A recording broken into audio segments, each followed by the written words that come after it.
یعنی واسه ویو گرفتن از یه فیلم آشپزی حتما باید یه گوساله بندازی رو کولت یا یه ماهی غول‌پیکر رو با خودت ببری آشپزی؟ نه، بیا با من همراه شو، با یه آشپزی ساده بهترین راهکارها رو بهتون بدم.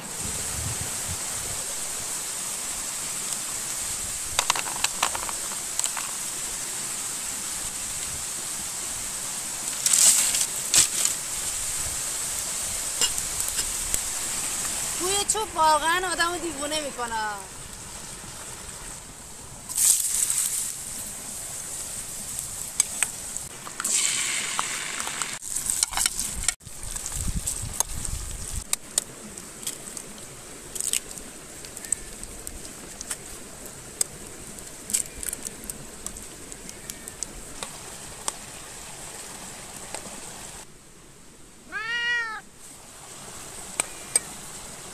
درست نشد دانه رفت اونجا.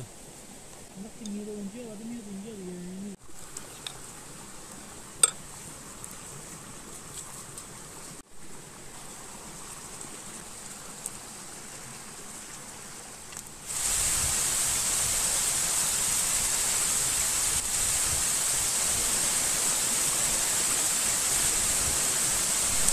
خدا شاهده اگه از این فیلم مسخرمون ما ویو نگیریم دیگه از دنیای آشپزی خداحافظی میکنم.